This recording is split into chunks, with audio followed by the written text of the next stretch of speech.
రాజ్యాంగ నిర్మాత doctor BR Ambedkar గారి 125 అడుగుల విగ్రహాన్ని విజయవాడలో ముఖ్యమంత్రి గారు ఆవిష్కరిస్తున్నారు. స్వరాజ్య మైదానంలో దాదాపు 250 కోట్ల రూపాయలు ఖర్చు పెట్టి డాక్టర్ బిఆర్ అంబేద్కర్ గారి విగ్రహాన్ని అక్కడ ప్రతిష్ఠ చేయడం జరిగింది. డాక్టర్ బిఆర్ అంబేద్కర్ గారు చూపించినటువంటి దారి పోరాడితే పోయేదేం లేదు, బానిస సంఖ్యలు అని చెప్పి ఆయన ప్రజలకి పిలుపునిచ్చినటువంటి వ్యక్తి.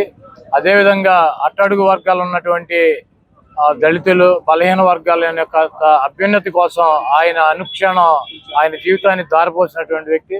అటువంటి వ్యక్తిని డాక్టర్ బిఆర్ అంబేద్కర్ గారి విగ్రహాన్ని 125 అడుగుల విగ్రహాన్ని విజయవాడ నడిబొడ్డులో ప్రతిష్ఠించి దాన్ని ప్రారంభించి ఆయన అడుగుజాడల్లో ఆయన వారసుడిగా జగన్మోహన్ రెడ్డి గారు అనేక బలహీన వర్గాలకి, బడుగు వర్గాలకి రాజకీయంగా ప్రాధాన్యత ఇస్తూ వాళ్ళ యొక్క అభ్యున్నతి కోసం వాళ్ళని ఆర్థికంగా వాళ్ళ పిల్లల్ని పైకి తీసుకురావడానికి కృషి చేస్తున్నటువంటి వ్యక్తి.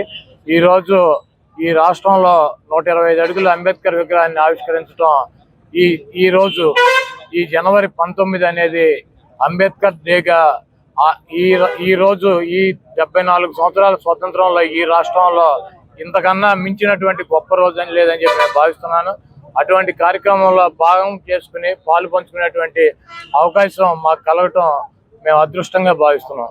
అంబేద్కర్ విగ్రహాన్ని ఎవడు రామోజీరావు, రాధాకృష్ణ అనేవాళ్ళు ఒక బ్రోకర్ లాంటి వాళ్ళు. చంద్రబాబు గారికి బ్రోకర్లు వాళ్ళిద్దరు రాసినటువంటి పేపర్లు, టీవీలు దయచేసి ఎవరు చూడమాకండి. ఈ బ్రోకర్ గాళ్ళు రాసినటువంటి రాతలకి, బ్రోకర్ గాళ్ళు చెప్పేటువంటి వార్తలకి నన్ను అడిగితే నేనేం చెప్తా, ఈ రాష్ట్రంలో ఉన్నటువంటి అట్టడుగు వర్గాలు, బలహీన వర్గాలు, పేద వర్గాలు, బీసీ, ఎస్సీ, ఎస్టీ, మైనార్టీలు రాధాకృష్ణ, రామోజీరావు కనుక ఎక్కడ రోడ్డు మీద కనపడితే ఈ కుర్రాళ్ళే చెప్పు తెగేటట్టు కొడతారు.